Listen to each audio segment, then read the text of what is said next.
Good afternoon, everyone.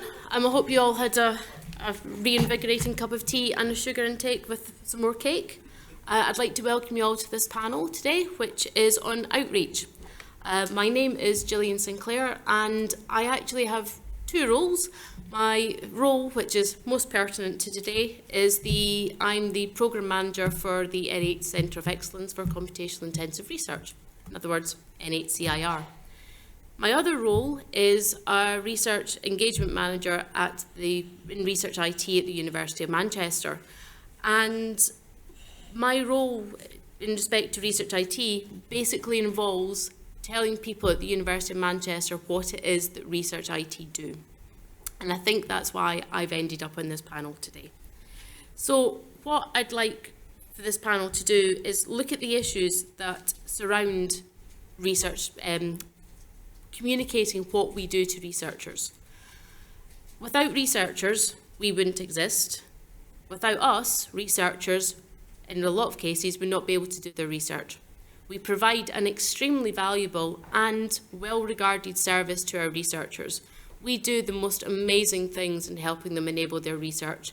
We have skill sets in our teams beyond anything that most researchers could dream of. So how do we make sure that people know where we are, how we can help, the expertise that we have, the services that we offer? And how do we ensure that we get that engagement at the right time? We all know what it's like. A researcher comes to you going, I've got £3,000, can you build me the most amazing database that does absolutely everything by tomorrow? So we want to look at how we can also make sure that people come to us in plenty of time. Sarah Harris, when she talked yesterday about the demands and that researchers are under from university admin, teaching, research funders, researchers are under that big stress, and it's how do we constantly make sure that they know what we're offering? If you launch a new service, how do you get that researcher to know about it? They're drowning in email, they have far too much on their plate as it is. It's making sure that we keep people up to date with what we're offering. So what I'd like to start with is a brief introduction to the panel members and to talk about what we do ourselves when it comes to outreach and engagement within our institution and within the projects that we work on. I'm quite happy to go first. So as I say, I work in Research IT at the University of Manchester, and we do a wide variety of things like everybody else. We have a Twitter account, we have a website where we publish stories about case studies, new services, papers that's been published by members of our team. We have a newsletter that goes out to over 1,000 subscribers, not just at the University of Manchester, but also further afield. We do some in-person events, and we're hoping to pick them back up again.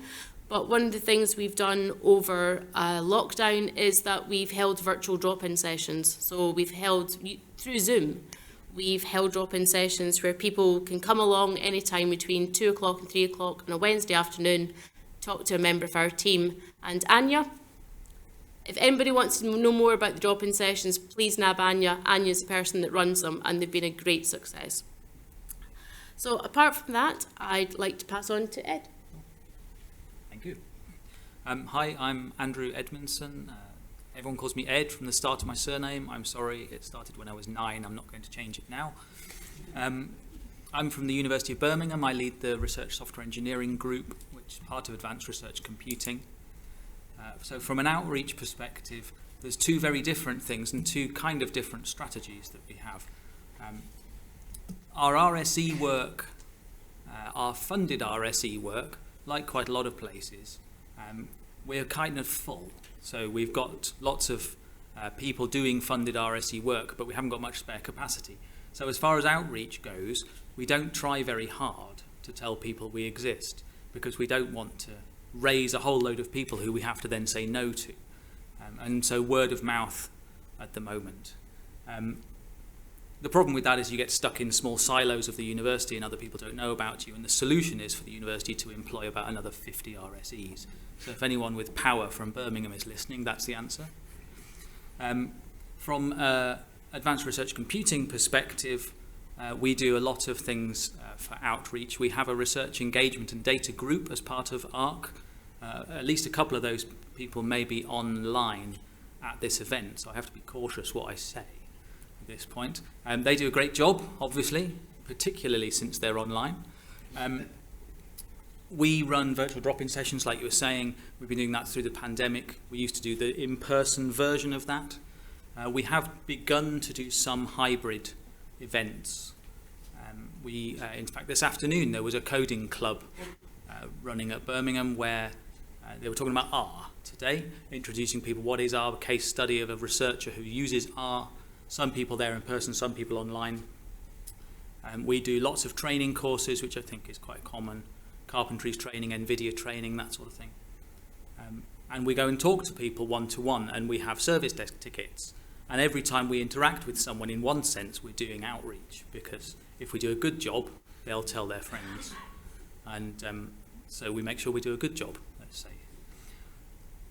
That's that enough of me. I'm going to pass on to someone else. Phil?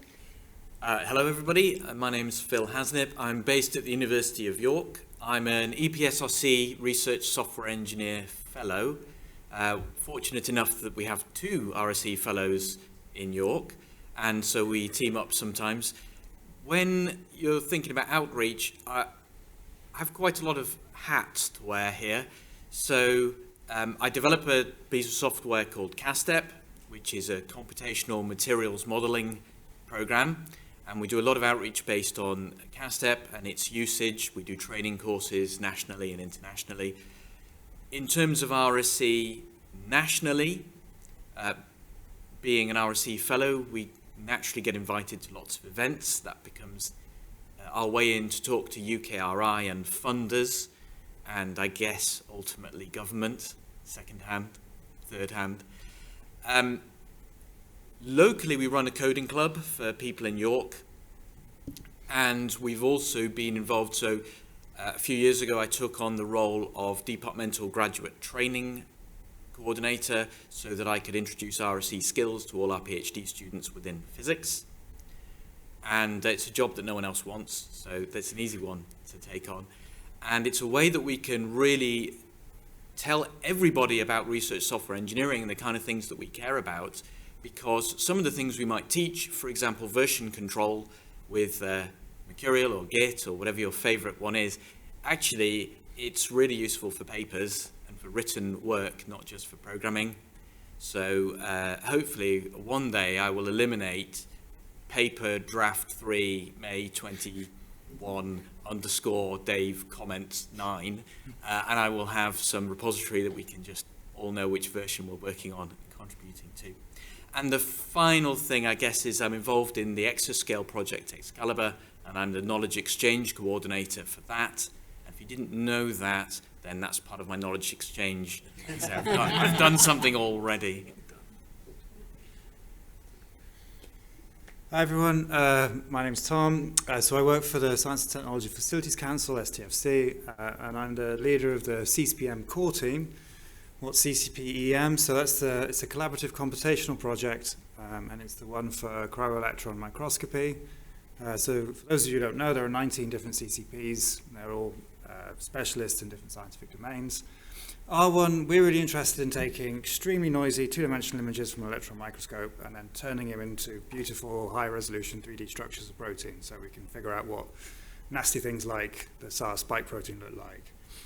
And what we do is we run a kind of software endeavor where we bring together different code from different academic collaborators, package it together in a common pipeline and interface, and then we disseminate that software out to our user base, which are researchers in academia and also industry. So we're a team of 8 based at the National Laboratory, the Rutherford Appleton Laboratory in Oxfordshire. And we try and provide support for developers in terms of producing core libraries and, as I said, disseminating the best practice for their tools. And we also support large-scale facilities, for instance, the National Electron Cryo-Imaging Centre at Diamond. So what do we do in terms of outreach? So we run a large mailing list with 3,500 subscribers. So they're for specialists in the field who are interested in advice and best practice for using our and other people's software. But we try and make the mailing list more eclectic than that, so people can ask general scientific questions related to microscopy and life sciences on there.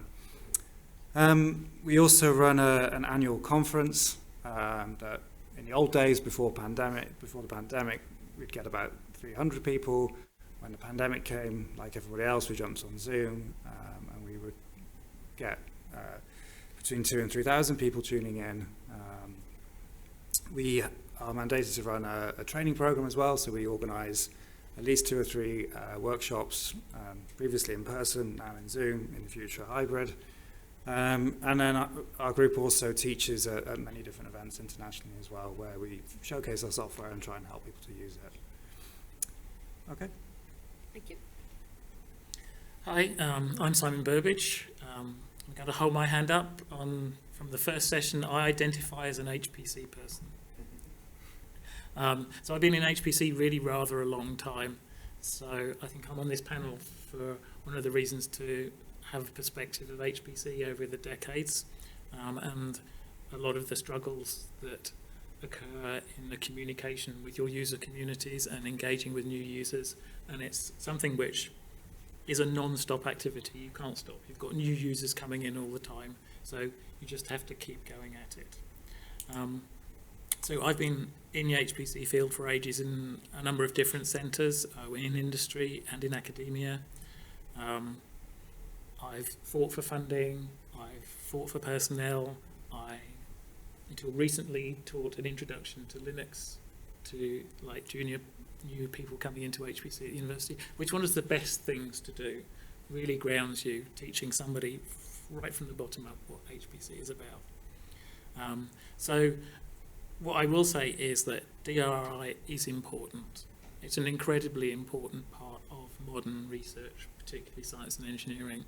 And let's not forget the value that DRI adds to the research community, and what we do is very valuable. And let's kind of congratulate ourselves that we're doing a pretty good job in an environment that's really starved for cash and for personnel.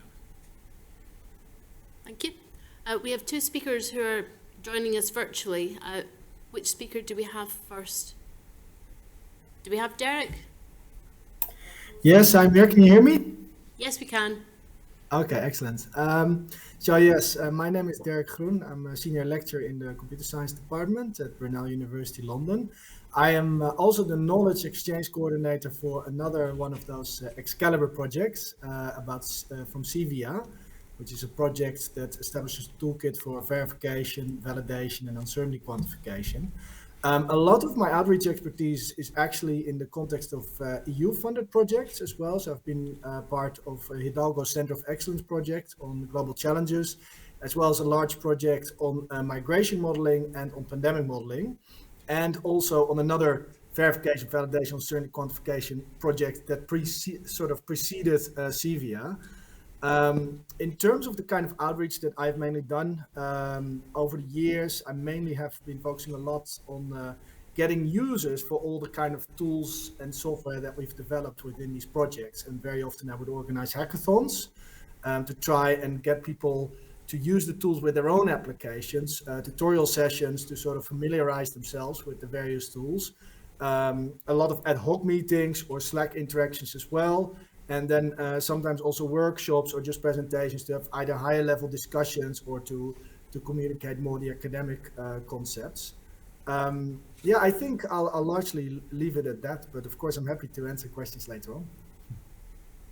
Thank you. And our final speaker is Batool. Are you there? Hello. Yeah, can you hear me now? Yes, we can.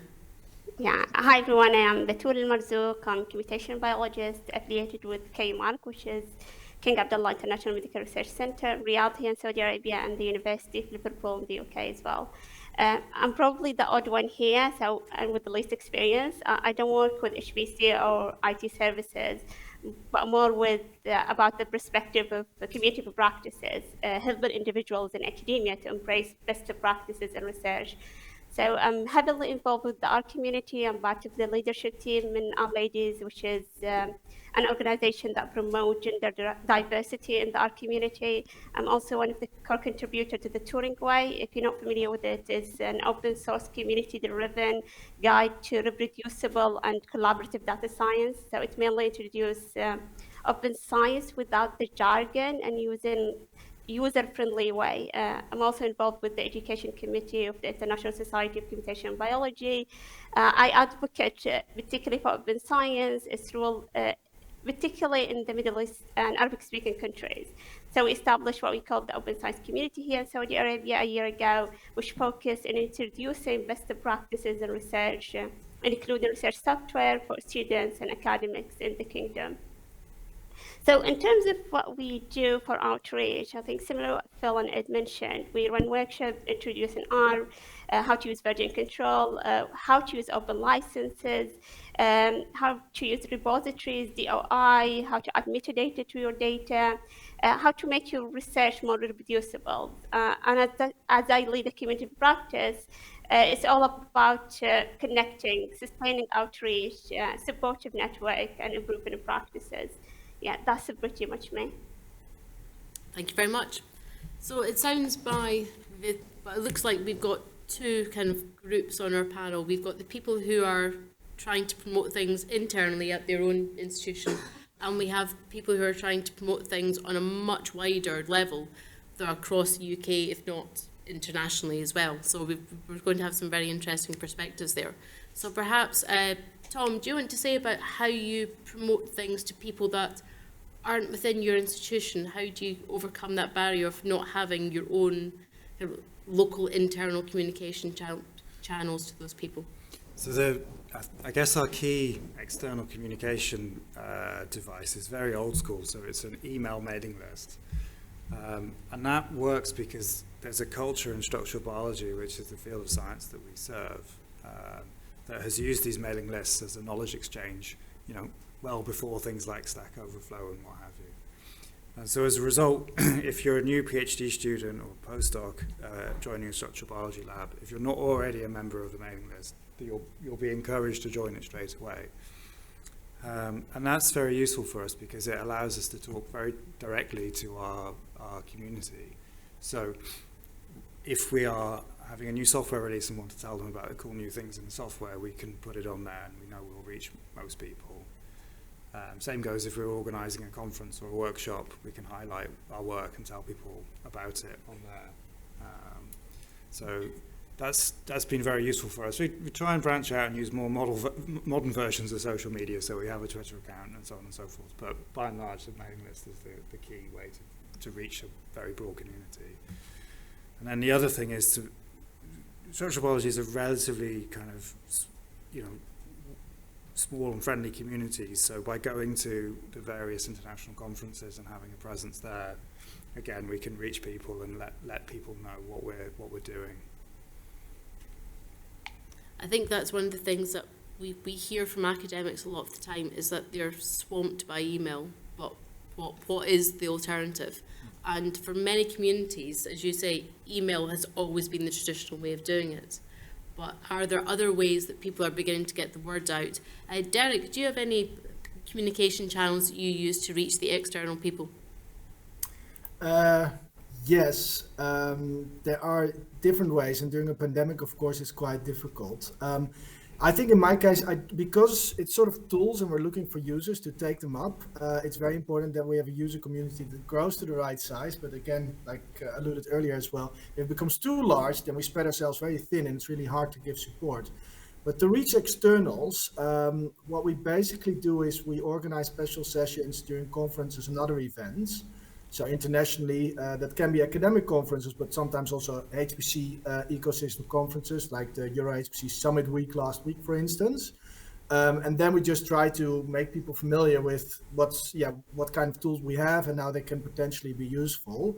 And that's then sort of a first interaction. What we also have done quite often is to sort of do an ad hoc hackathon with a specific community. So for example, there could be a center of excellence or some other research community that thinks, okay, we're considering to use some of your tools, but yeah, we're not completely sure yet.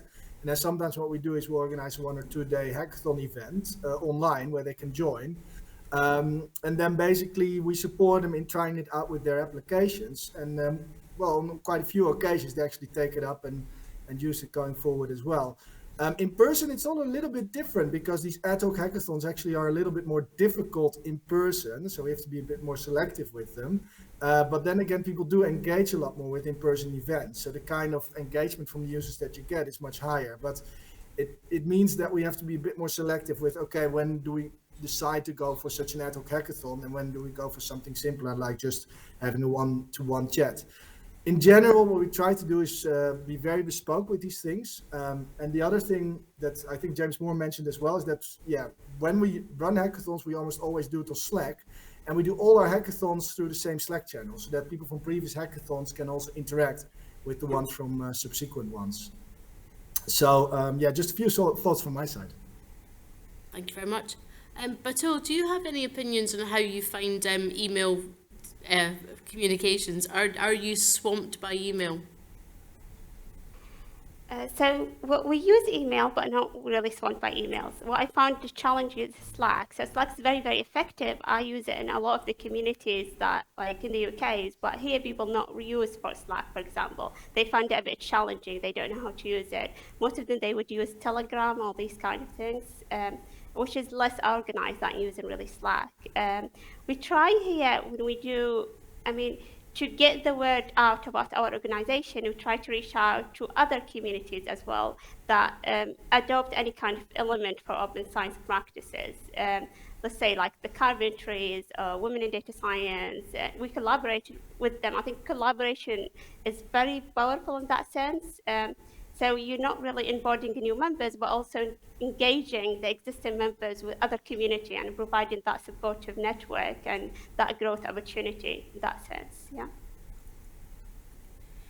Do we have any academics who are on our virtual attendees at the moment? Because I would love to hear their opinions on how they think is the best way to reach them. So do we have anybody who's voicing opinions or ways to reach them in the chat, Nikki?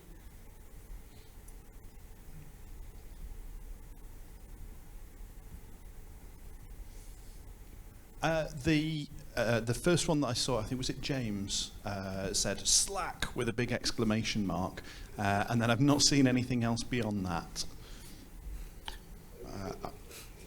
Maybe I should look at the Slack channel. Thank you very much. Heckling from the back. Hey. Yeah, we didn't set up a Slack channel for the event. Maybe that would have been smoother. I don't know. Yeah, another place to look, but maybe easier to get on screen for the people in the room.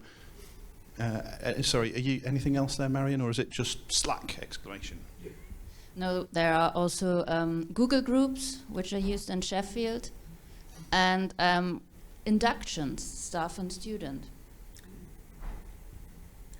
Well, I was going to move on to the internal communication. So if you're trying to get the message out within your institution, what ways do people use? And I know, Phil, you've said about some of them, but is there anything in particular you wanted to highlight? How do you target those new PhD students that come around every year? How do you target those new members of research staff who can start at any point throughout the year? How do you make them aware that you exist? Okay, research staff we haven't cracked yet. I don't know the problem, not the staff. We haven't cracked them either, obviously. For students, it's a bit easier because there's a big push now for training and sort of professional graduate development, and we plugged into that. So if you find yourself as an RSE getting frustrated with the PhD students you meet too late, who don't have the skills that they needed, I really encourage you to talk to the departments and see if you could be involved in their training. And my experience is that they'll bite your hand off because nobody wants to do the training, and particularly if you're willing to slightly tailor it to the domain, then they'll be very keen. So in that sense, there's a very easy way, and it can be very refreshing for the students that they hate being taught how to do stuff they think isn't interesting or relevant. If you can come in and give a fresh take on what research software can do for them and that you're offering to help them, and give a little bit of a showcase, that can really help. In terms of the wider community, research software showcases. We've had a couple.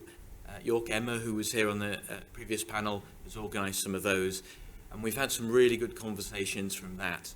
Just the idea of showing the kind of thing that you can do with research IT, not necessarily high performance computing, and trying to incorporate everything, including visualization, not just helping your research, but helping the academics to do their outreach, to give some nice ways of showing data in a way that people can understand. There are lots of ways there.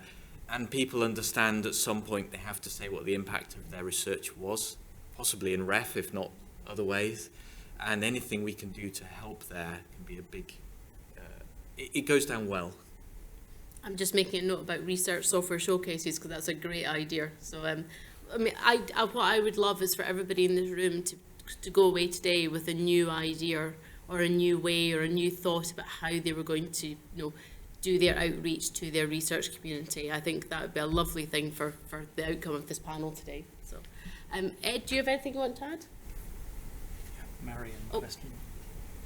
I was just going to read out some more comments that now came in from online. Sarah is adding that opportunities to meet up and chat are important.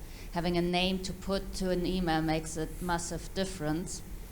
And then we have James, who says, we try to use our research IT forums, hackathons, mailing lists, and Google groups for community building, the first two being in person, ideally. Those that are external and internally are our blog posts and Twitter. Research IT forums are when we seek out researchers using our compute resources and ask for them to present short presentations, then some questions and discussion. Thank you. I've forgotten the question. Targeting new staff and new, Oh, yeah. new PGRs. So we try and do as many different mechanisms of talking to staff and students as we possibly can, largely because there is no one solution that will satisfy everybody. We go to new inductions for PGRs and staff. Our engagement group go in person, put stands up, have banners, flyers, cuddly bears to give out. Birmingham Environment for Academic Research, Bear. I'm sure it was named so you could give out cuddly bears. That's the only real reason. So give people physical things that they will then look at 3 weeks later and remember that you exist, because everything you're told in your induction 3 weeks later you have forgotten. So something physical is good. We send emails for the 30% of people who open emails. We have a Slack workspace for our research computing community where there's a couple of hundred academics who occasionally chat on there, ask questions. So, things like my node is down. That's for the people who don't like using the service desk. And it's an example of how we kind of deliberately make decisions that are bad for us. Because really, we would all like service desk tickets and nothing else because it's very easy to organise your work. But some people don't like to create service desk tickets and some people won't because the barrier is too high. So other mechanisms, and we often do things like people email us or send a Slack message or Microsoft Teams or phone. There are a few people who have my phone number. That was a mistake.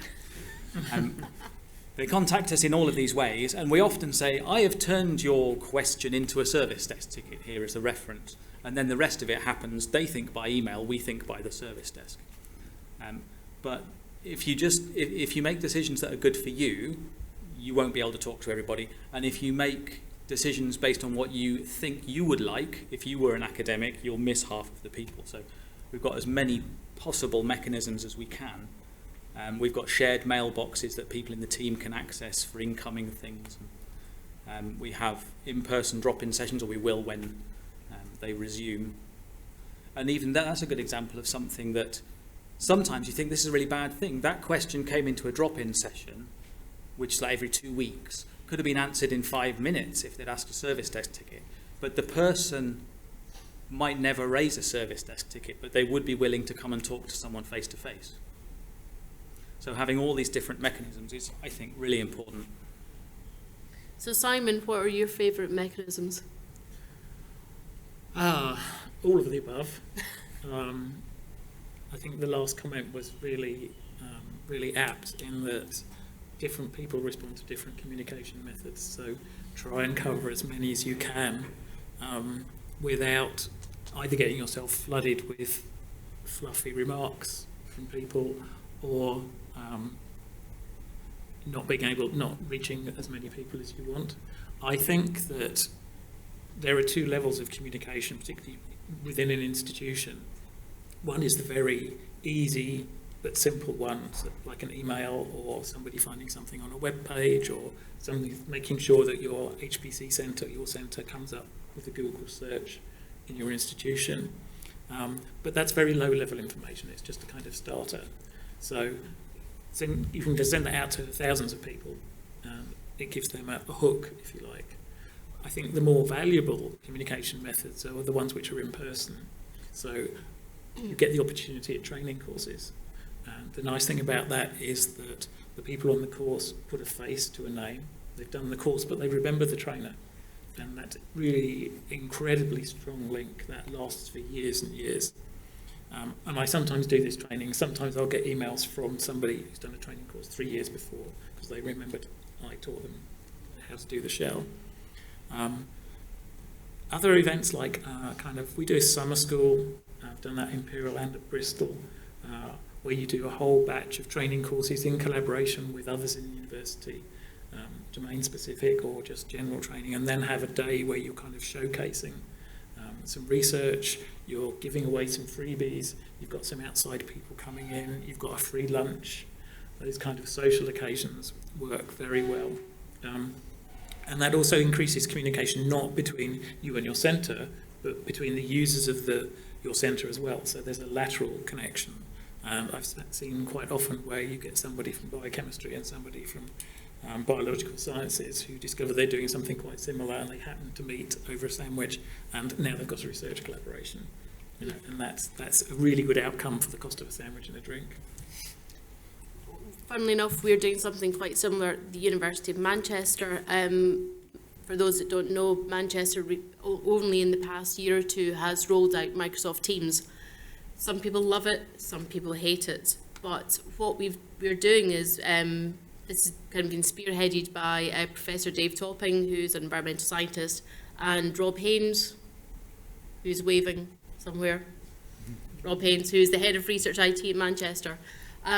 They've set up a space on Teams, which is bringing together all the special interest groups and user groups from across the university.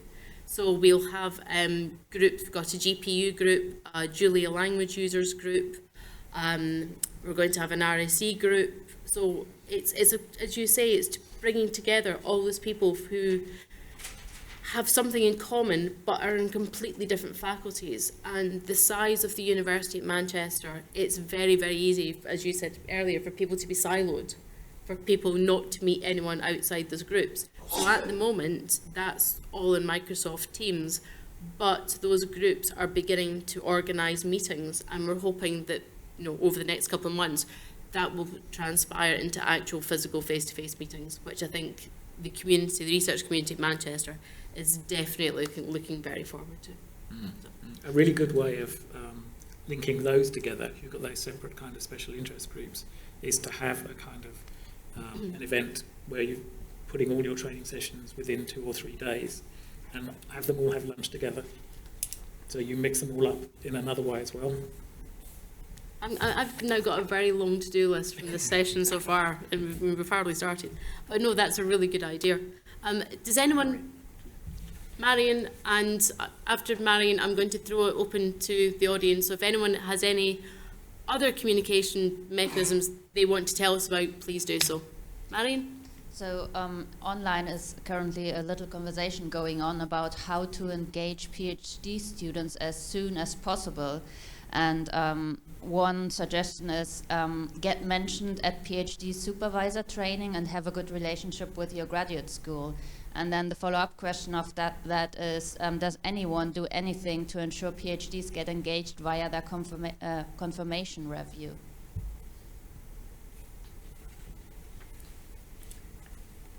I would say that's very hard.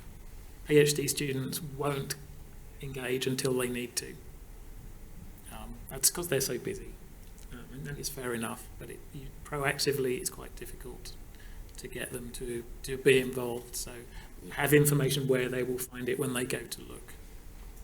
I think that I organise a lot of start of year presentations for the new PhD intake, and they tend to be either on a faculty or a school basis, sometimes even by a departmental basis.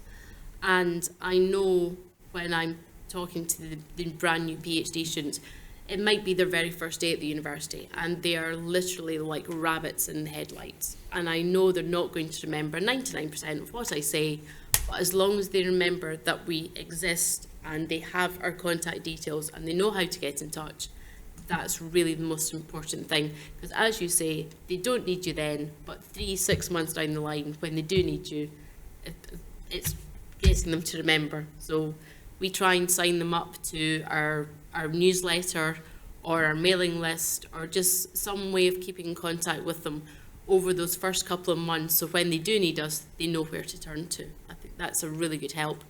And unfortunately, over the last 2 years, there's not been as many in-person inductions. In fact, even the inductions have dropped dramatically in number, even virtually. So we're hoping that next September they're going to start back up again online, in person, and we can reach out to a lot more people, because that face-to-face interaction is what really counts, I think. And another specific example that's very useful is CDTs, Centres for Doctoral Training. Get in with the CDTs at the start. Make sure you've got an opportunity to talk to the students on those courses. And if there's a computational element to those courses, make sure that they have some time booked with you to do training and stuff as part of the CDT. Preparing ahead in that situation is really great. If anybody wants to talk about that, Katerina at Imperial has lots of experience. Yeah, just picking that up, even not on a CDT, there's usually some kind of professional development, skills development in the programme, which you can influence, as I mentioned earlier, and that will often come up in the end of first year discussion. It should. So we've worked to make sure that engagement with that is tracked and is part of that conversation. And the bit that's a little bit harder, but I think is also necessary, is making sure supervisors and whoever's on the end of first year process asks questions about what training would be useful. And they know they can feed that back to people in the RSC and digital skills and sort of broader DRI community. Can I just also say that CDTs are fantastic? We've had, I think, 6 CDT students do 6-month placements in the lab over the last 3 years, and they've been wonderful. It's been really fun for us. We've got involved with a Centre for Doctoral Training for kind of big data, so physics students, and then we're corrupting them into life sciences. But it's been really fun because they bring a new angle to what we do. They get to experience a different sort of science. And yeah, we've just hired our first CDT student we've just hired as a postdoc, so yeah, they're great. So does anyone in the audience have anything they want to share with us, any communication channels that they've found has been really successful in getting the message out about their team and their activities?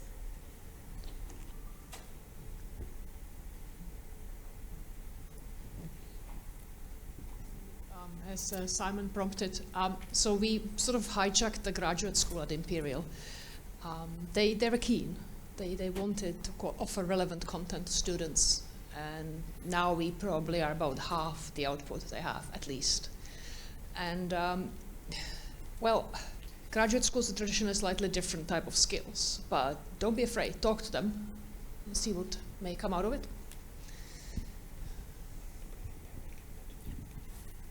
So, Derek and Batool, I know you do more outreach to external groups, but is there anything you want to add?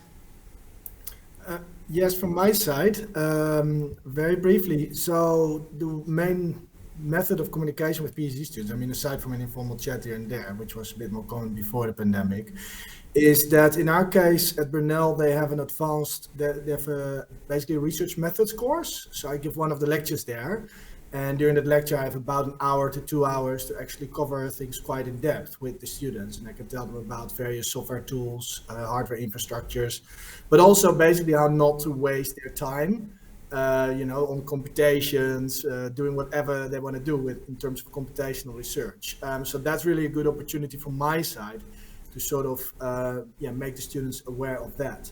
That being said, within Brunel, there's a true drought of students because CDTs are great, but they're not so great if you don't have one. At Brunel, we actually have really few PhD students. To give you an idea, we have a department with, I think, almost 2,000 students. And I will be teaching 8 PhD students for this research methods course. So I think that's a really good channel. And the other one is, simply just informal conversations. Because I also think it's not so important to engage everyone. I think it's important that to find the students that have an interest and a need for research infrastructure, and to engage those effectively so that they won't miss out on it. So very often I will have very loose conversations with a lot of different people, but then if somebody really is concretely interested and willing to do something, then I'll follow that up quite a lot, actually. Thank you, Derek. Batool, do you want to add anything? Well, nothing from my side, just apart from having this onboarding session, we found that any materials that we use in any kind of talks or workshop, we also add them to Zenodo in the community itself. So a lot of people, they reach out because they found that talk. They did not attend it, but they found it in the repository. They downloaded it, they went through it, and they found these things, and then they reach out to us. So I found that very useful in reaching people that we've never reached before. So I guess I would mention two other things, one very general and one a bit more specific around students. So the very general one actually is the RSE leaders channel in the Slack, bizarrely, because quite often we get contacted by people outside our own institution or or on a topic that we maybe don't know so much about, and that's a good place to go and say, look, I've been contacted by so-and-so, they've got an interest in this. Does anybody have an RSE group or an RSE who knows something about this that's happy to talk to them? Or I've been contacted by an RSE from Sheffield, which occasionally happens because we have like Archer 2 users or National HPC users, and they want to know about this. Can I put them in touch with the RSE group in Sheffield? So that's happened quite a lot and is a good way to make sort of links. And actually, it's that sort of knowing someone who can help rather than being able to help directly. And that's been quite powerful, I think, that sort of grouping. In terms of the students, the one that's more specific for us, I think, because we run an MSc in high performance computing, we get quite a lot of those students go on to do work in other places or go on to do PhDs or something like that. And then, so you get the word of mouth spread through them, about, or they might come back for help and join you up with a future research group or future piece of work. So that's the sort of investing in the cohort that you're teaching, and then them coming back to you afterwards and spreading the word that way. And if you have 50 students a year, and you do that for 10 years, that's up to quite a lot of people in the community who are spreading the word for you.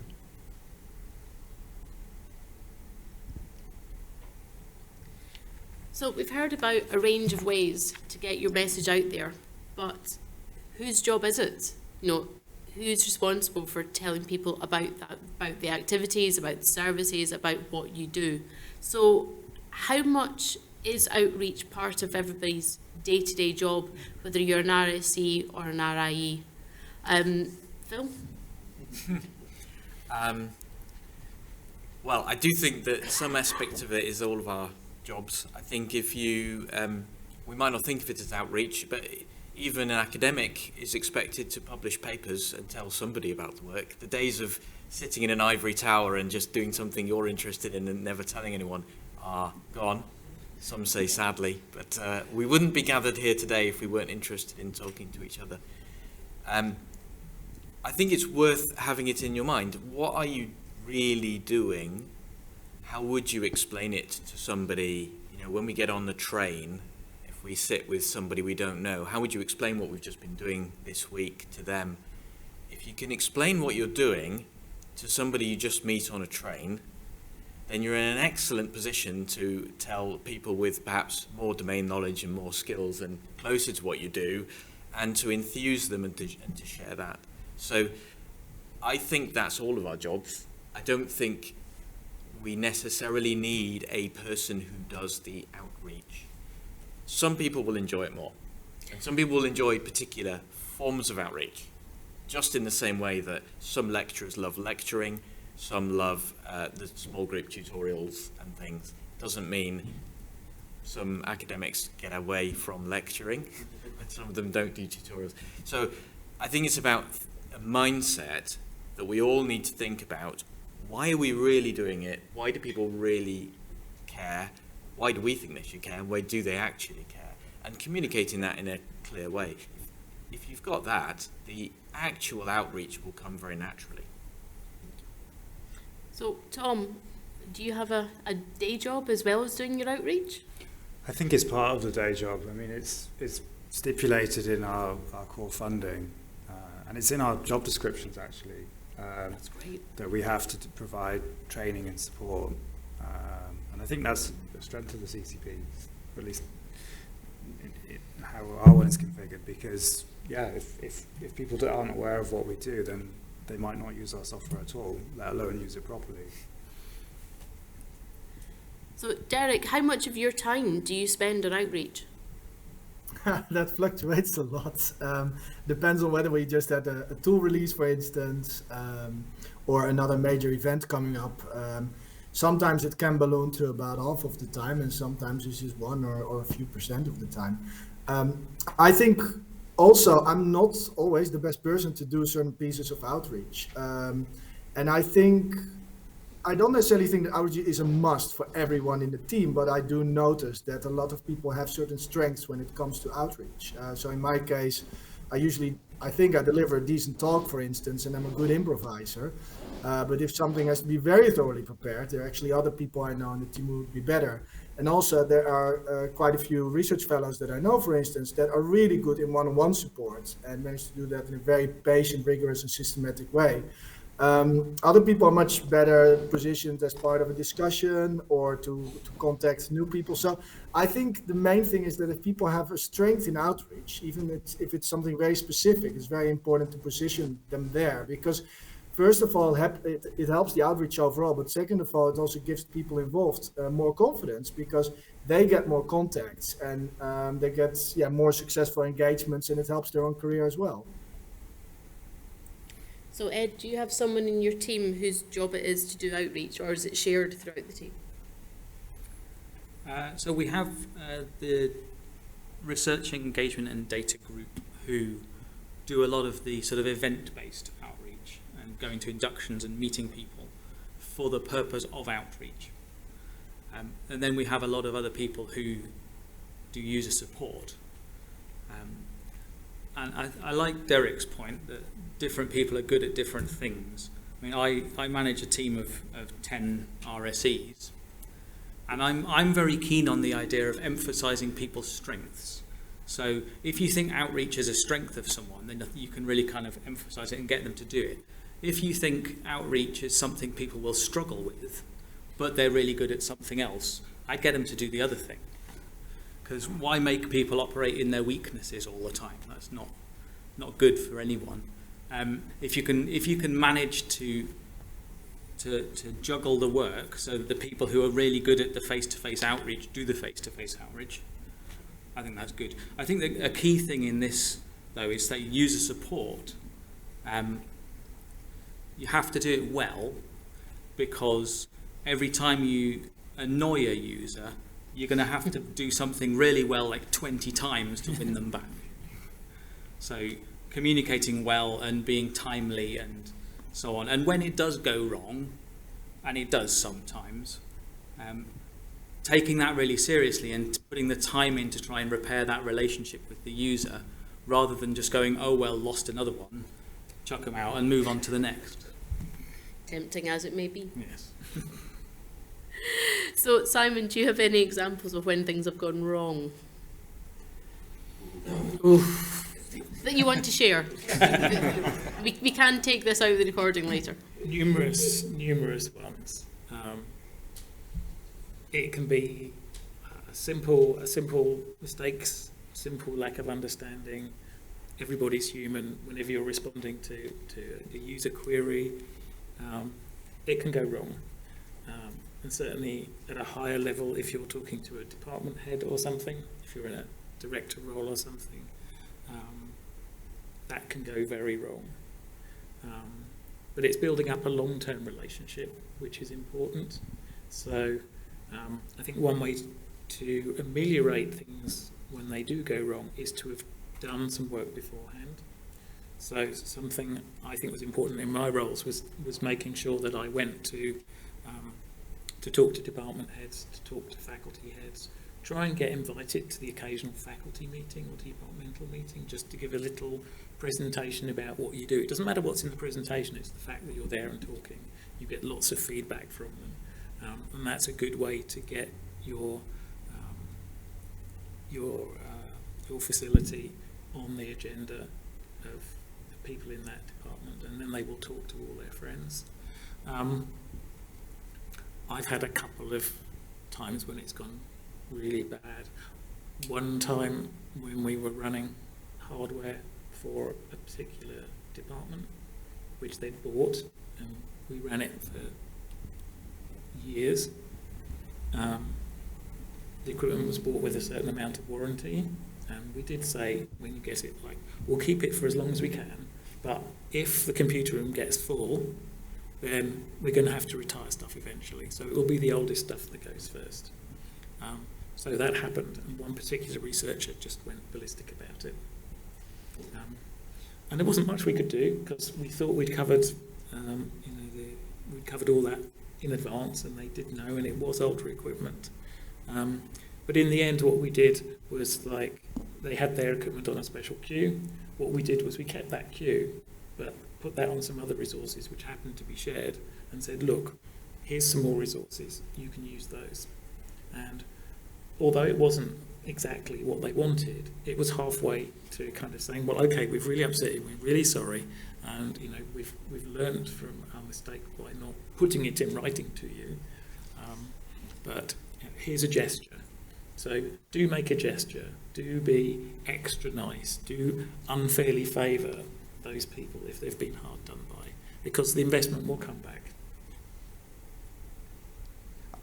Question? Yeah, it wasn't a question, it was more a comment. I mean, I think one challenge of outreach and support, and particularly service desk, is you have to be very careful with less experienced members of staff, right? Because it can leave them very exposed to user comments, right? And it takes a certain amount of thick skin or ability to just say, this isn't a comment personally, this person is frustrated about something and is reacting to me or to the message I've sent, and that can be quite disheartening for people, especially if they're young or new to it, or, aren't prepared for that sort of thing. So I think you do have to be quite careful with outreach and support with the staff you put on. I guess it falls on what Ed said, not everybody's the same, and you do have to take particular care with the outreach stuff, because you can't handle the service desk, because you can get some very negative comments and feel things that feel like personal attacks on you, especially because we all care a lot about what they're doing. That's why we're here, and we've taken the chance to be here today. So when somebody criticises the thing you're doing, the first reaction could be quite defensive, and it can feel quite personal. And providing the support for the people when that happens, and getting, warning them ahead of time, take a step back. It's not personal, respond, we're here, if you want to speak about it before responding, then do that. But it does take a certain sort of person, and it can really make people very unhappy when they get those sorts of comments. So we do need to take care with the people we put in these sort of positions.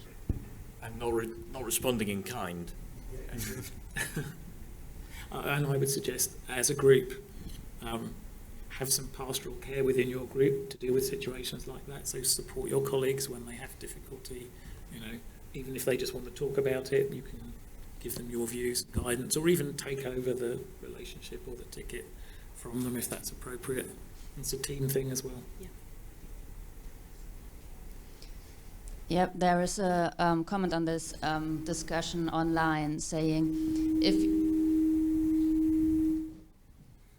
if you're on the ticket desk, thick skin, lots of patience, and must not be afraid to ask colleagues, but also must accept that they are helping as best as they can, even if they don't have perfect solutions.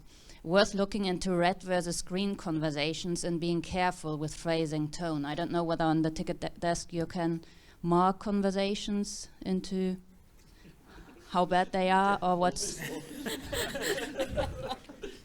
I don't know whether somebody knows red versus green conversations. Kill them with kindness. And if getting upset, pass the ticket to a colleague. It's all very good advice. Do people have, you said, Simon, about that pastoral care, supporting your colleagues when they do come under that kind of pressure. Do any of the research IT teams here have something in place for that? Or is it a case of go to the pub after work and have a rant over a pint? Is there a place where people can, get that time out and talk to colleagues and discuss how to handle things? We have specific meetings focused on the service desk where, where people we can find out where people are unhappy and take that, into a more one-to-one situation. It's difficult in a sort of group setting to express that, especially if it's a larger group and people are feeling threatened or, think that other people might think they're not doing the job well enough and things like that. It's hard to put yourself up in front of that. But we do try to keep an eye on people. We have regular meetings of people who work on the service desk and the frontline support, and try and keep an eye open for these sort of situations. People could always talk to the line manager as a pastoral care thing, but I don't think we do a round one for every operator, and say, are you okay? And maybe that's something we should be doing actually on a more frequent basis, at least checking in once a month or something like that, and just saying, have you had any issues in a one-to-one way? That might be a useful thing for us to do.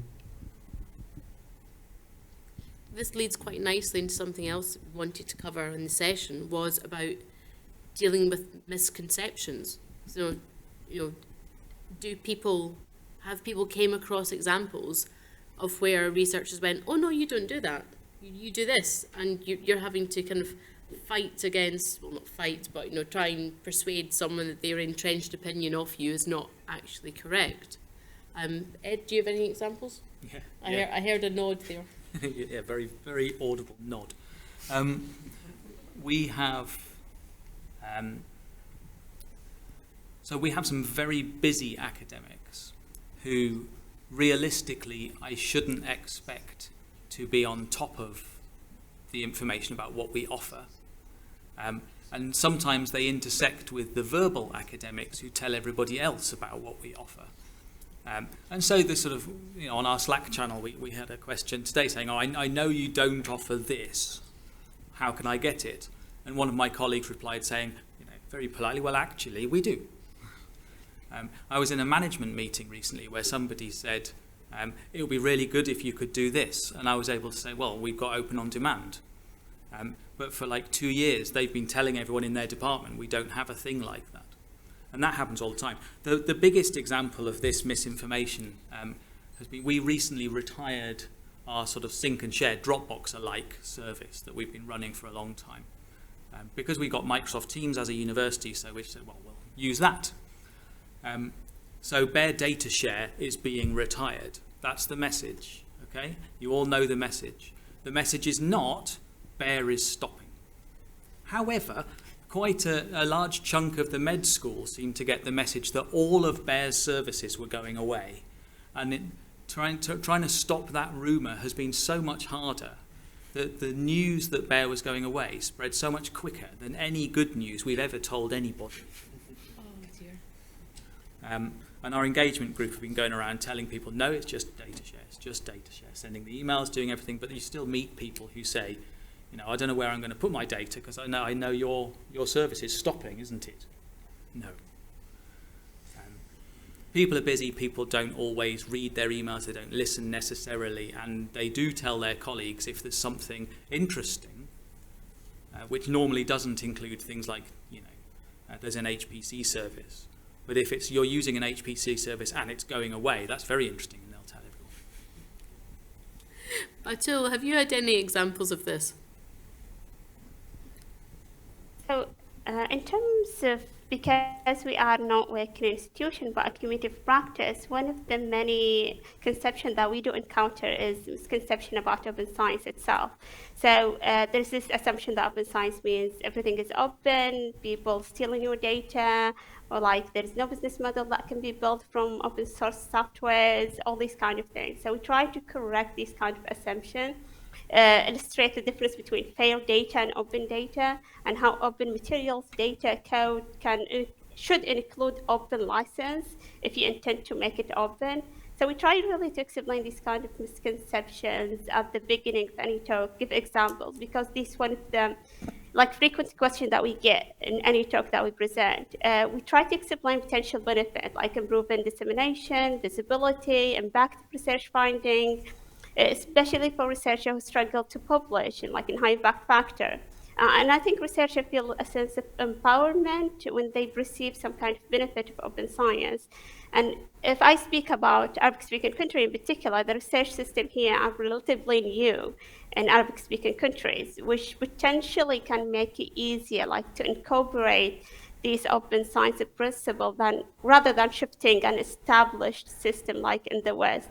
But we still do recognize that really culture change is very, very challenging, and it does require some kind of collective action. And we do acknowledge that these are challenges, especially in terms of infrastructure as well. Yeah. So Tom, as somebody who deals with the wider research area, have you came across entrenched perceptions of what it is that you offer as a CCP? Sometimes. I mean, about 6 or 7 years ago, there was a major investment in cryo-EM hardware in the UK and worldwide. And there was a real need to support this kind of exploding community. So there was a lot of push on us to just do training and nothing else. And whilst, like I said earlier, training is a very important part of what we do, it shouldn't be the only thing that we do.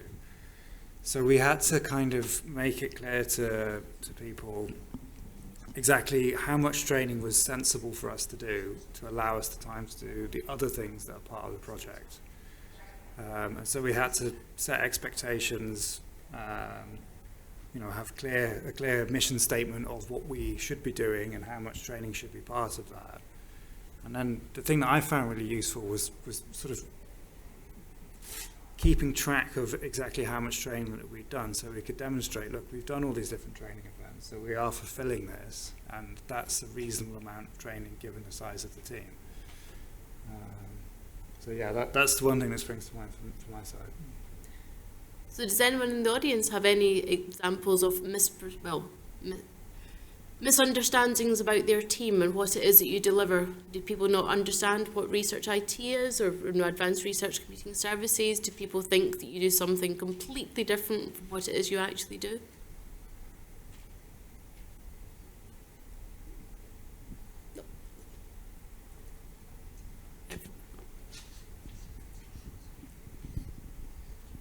Possibly from a slightly different perspective. So a lot of trouble we have getting people to understand what we do is the kind of enterprise IT environment in which we exist. And whilst they've just about got their head around HPC and there's a big machine with lots of servers, they haven't quite got there with RSE as like a distinct activity within the research computing area. So do you have any idea of how you're going to tackle that? Do you have a plan of action? Jago, do we have a plan of action?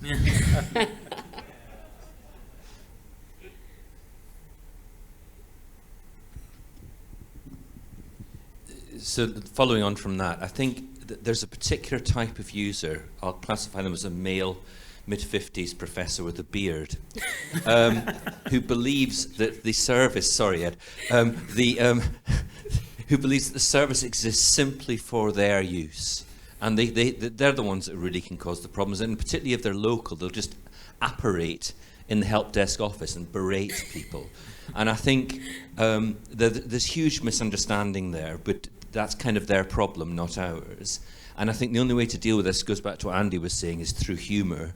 You know, because I do get people in my office periodically really quite upset by these sort of things. And the only way then to do it is just have a laugh about the stupidity of the middle-aged professor with a beard who's just berated them. I sort of overcharacterise, but you get the idea. That is the challenge, you know, how do you get your message across to these people? You know, they are very senior, they are extremely busy, they don't read their email.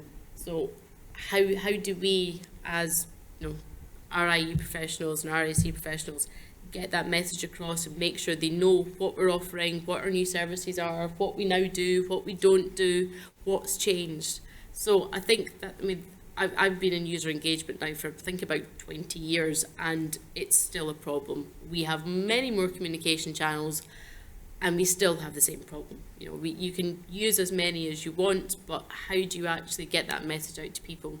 So I'd be really grateful if anyone has any ideas that they've found that are successful that they'd love to share. Marion?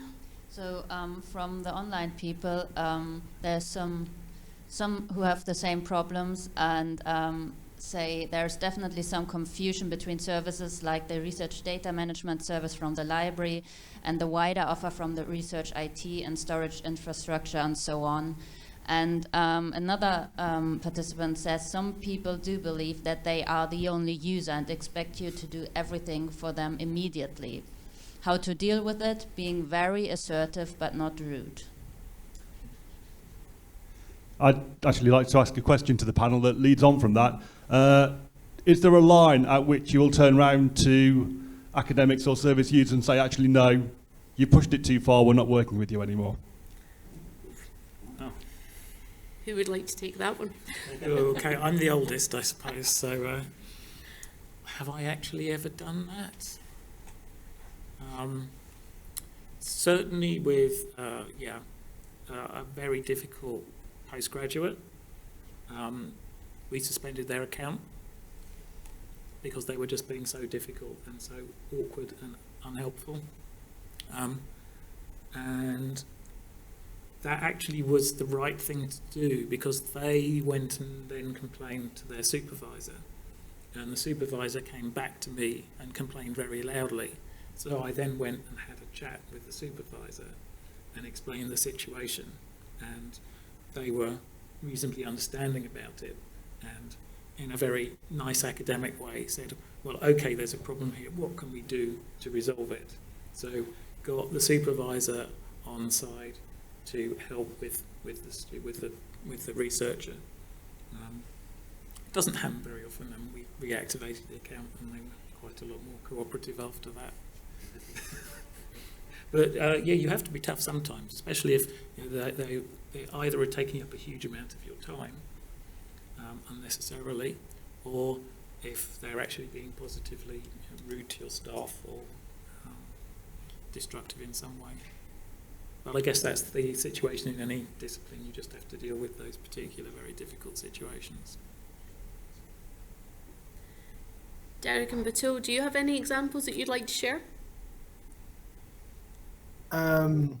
Well, I have a very dramatic, distant example, and I guess more recently I did have something happening more recently. What happens sometimes is that, I'm part of a research project, there's some software tool, and I present it, and, let's see if somebody is willing to use it. And then somebody disagrees, not necessarily because the tool's so bad, but because they have a political agenda. They don't always say that explicitly, but basically what you get is, an X job, right? You're just being X'd, sometimes in front of an audience, sometimes, usually as part of a larger meeting. Sometimes it also has happened to my research fellows. And basically, I am actually taking that conversation to the end, as ugly as it gets. That's also a bit my own mentality. So in that sense, there's no red line for me. But I will not, there is a type of behavior that I will not pursue. So if somebody gets very aggressive to me, I'll just keep holding position and go on until they get tired, but not reciprocate in that manner. What I do find very important, though, is that in the case of research fellows, admin staff, PhD students, etc., when things get really vicious, political or dirty, I think it is important to relieve them of that burden and just say, okay, well, if this person has, a pepper up their, body that much, then perhaps they should just chat to me directly and I'll try to resolve it. So I think that is really, really important. And of course, if people get completely abusive, then perhaps that is a red line. Yeah. Thank you. I would suggest another red line situation, which is quite common, which is not so much a red line on your side, but on the user's side. And that's usually a PhD student who's coming to the end of their time and they need to finish the end of the project, and they've got 3 years worth of computing to do in the next 6 weeks. And they come to you, they're shouting, they're screaming, they've got the supervisor on the phone saying, you've got to give my student the resources they need, and it's kind of like, there's no way in heaven or anywhere else that they're going to manage to do that much computing in that time. And I think what you need to do in that situation is positively go out and help them and say, well, let me help you, see what we can do.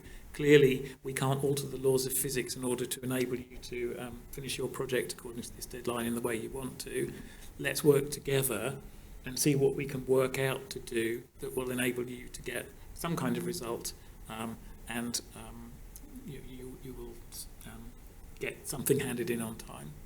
And I think that's worked a lot of times, and often that PhD student is really grateful to have some sympathy and somebody to calm them down a bit and a bit of personal attention. And although you might spend quite a lot of time with them, it's actually worth it. For that one PhD student, you've got them hand in their paper, get their stuff done. That's been a really big help to them.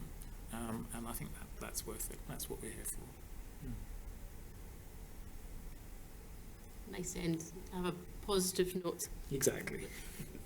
How much longer do we have? 15 minutes. Oh, that's good. So, I think we would like to kind of start coming to the end. So, I'd like to end on a positive note and talk about things that, the quick wins, the takeaways. What do you feel has been the most important thing for you when you're doing your outreach, when you're talking to the research community? What has been the one successful thing that you'd pass on to if everybody had to take one thing away from today, what would that one thing be? So I'd like to probably start with Batool. What is the one thing that you'd like to recommend to the audience?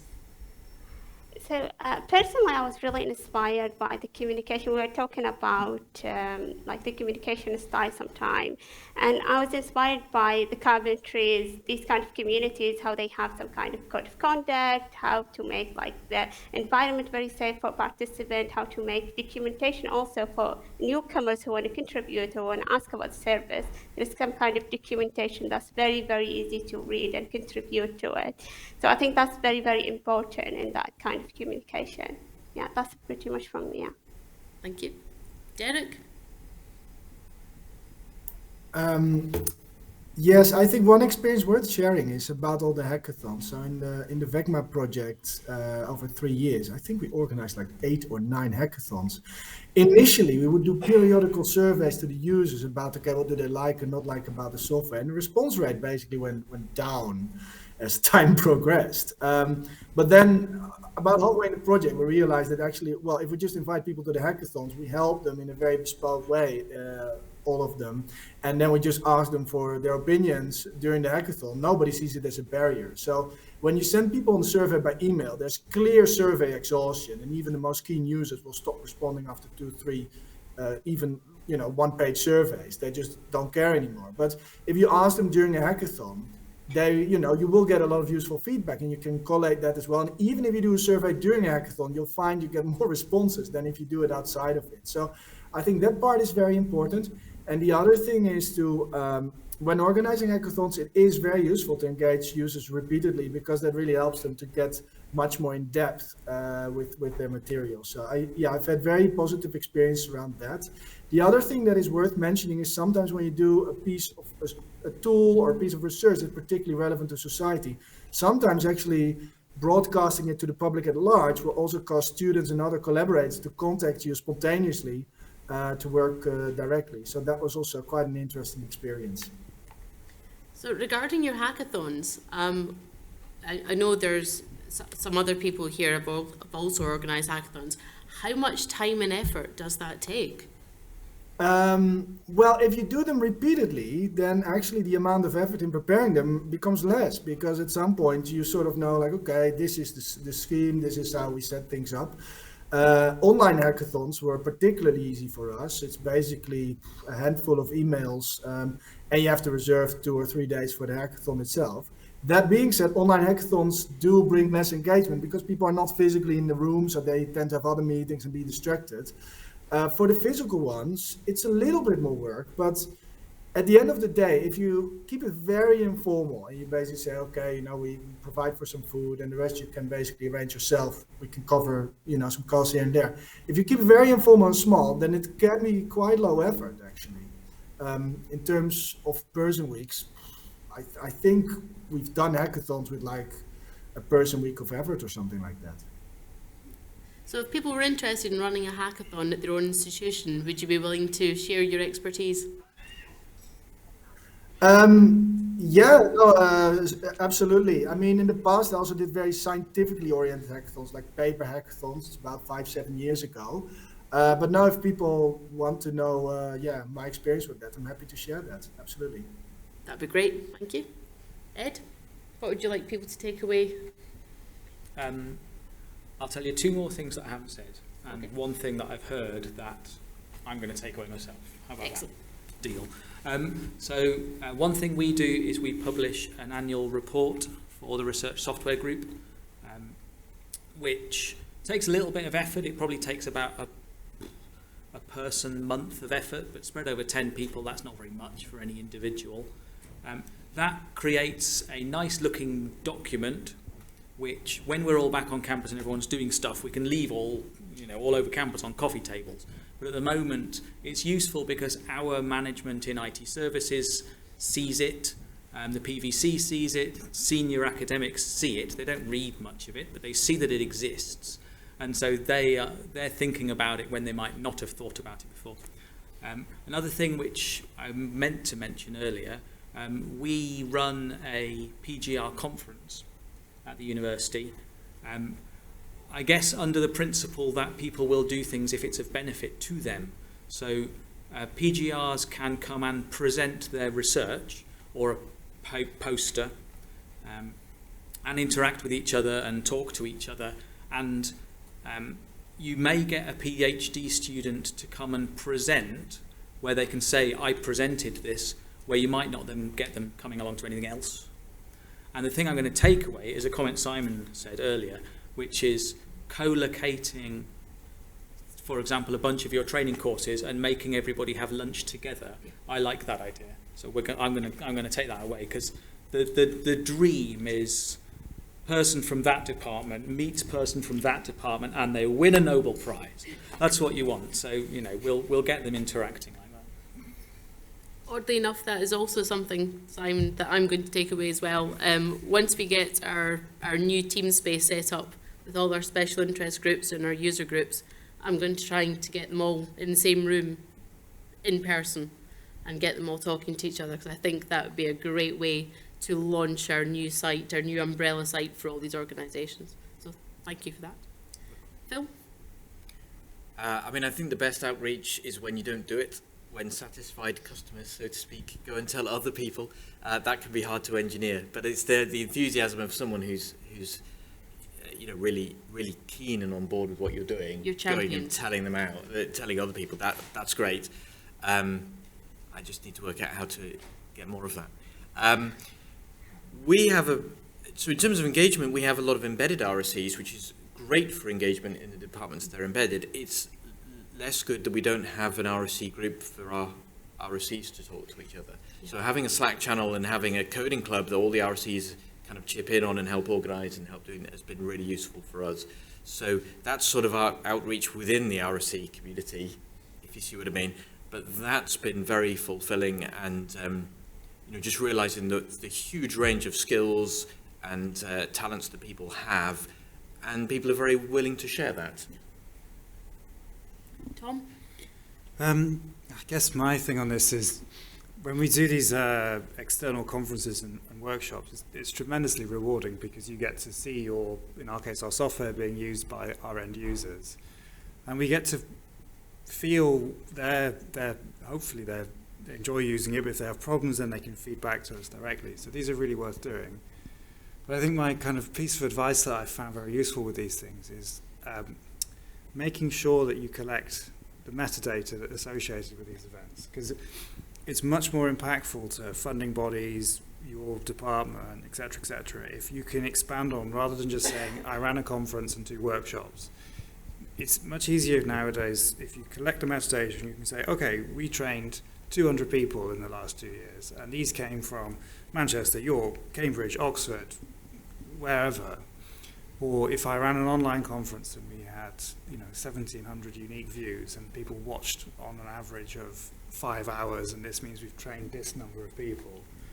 And that really helps maximize the impact of these events, and that will help get funding and justify these further down the line. And it's quite easy to forget that, actually. Thank you. Simon? So following on from Tom, the annual report's a really, really great thing to do. To add to that, if you can include the results of an annual user survey, so you've got some support and some numbers from your users to that adds to the value. And I think a new thing which I'd mention a bit is domain specialists are really valuable, particularly if you're I think most of us are kind of much smaller computing centres or HPC groups than we'd want to be.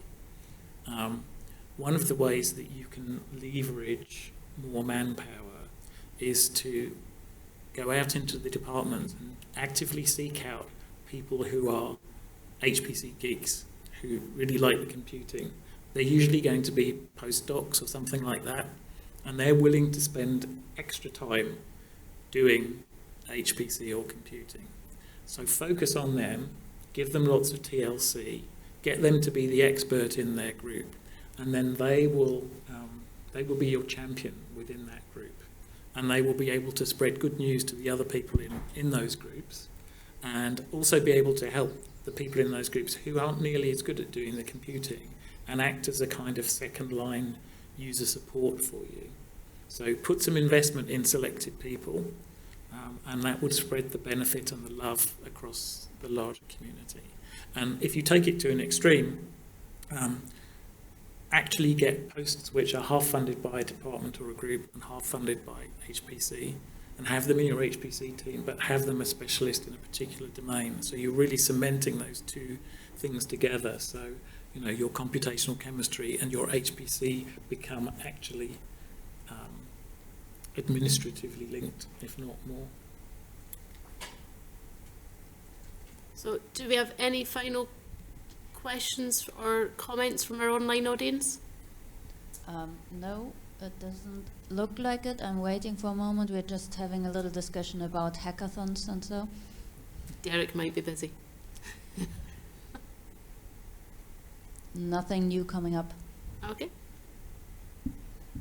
Does anyone have anything they want to share that they're going to take away and perhaps implement at their own institution?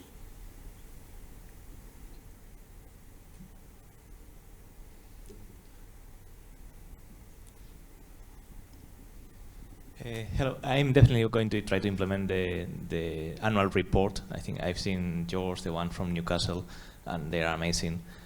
I see those reports as much as something to promote or to inform the powers of what we do and also the people about what we do, as a tool to reflect on what you have achieved during the year, what you have done, with whom you have engaged, what things you have done right and what things you have done not so right and you need to improve upon.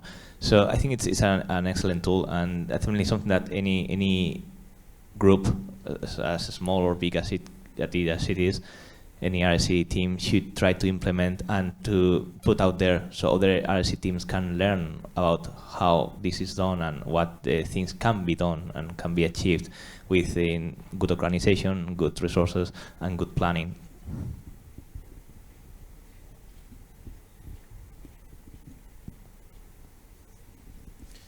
So one thing that I might have missed a little bit stepping out and backwards and forwards, but one bunch of people that I find really invaluable in Durham that I speak to, but actually it's only really happened in Durham since I've been there, is actually our research office, our research development people who actually proactively kind of come to us and try to involve us in various things, and have a great big black book, right, of kind of contacts and needs and sort of proposals that have been involved in, and these sorts of things that we could possibly help with. So I'm just, it's a kind of sort of angle of actually, you can go to your research office, you can ask them, in these departments, who are the people that bring in the money, what sort of, metadata do you have about their research, and trying to kind of do that kind of, via the administrative routes, try to actually find kind of potentially new areas that you might be useful in. Yeah, that's one group of people we haven't actually talked about. Yeah, that's always been the thing with outreach and communications. As in part of my NHCIR role, I work with 8 universities across the north of England, and they are all completely different from each other. No one has the same communications mechanism. Everybody is different. And even here at Manchester, because the university is so big, each faculty in each school has its own ways and means of doing something. And trying to keep on top of that, and trying to get the message out, and trying to find out who's the best person to talk to is incredibly difficult. And it's very challenging, and we should all congratulate ourselves for giving it a good go. And we do our best. But if anybody would like to continue the conversation over a cup of tea or in the virtual chat room later on, I think I'm going to pop on to the virtual lounge. And so if anyone has any questions who are online attendees, I'll be in there, and I'm happy to chat for a little bit more. Thank you. Thank you to the panellists. Thank you.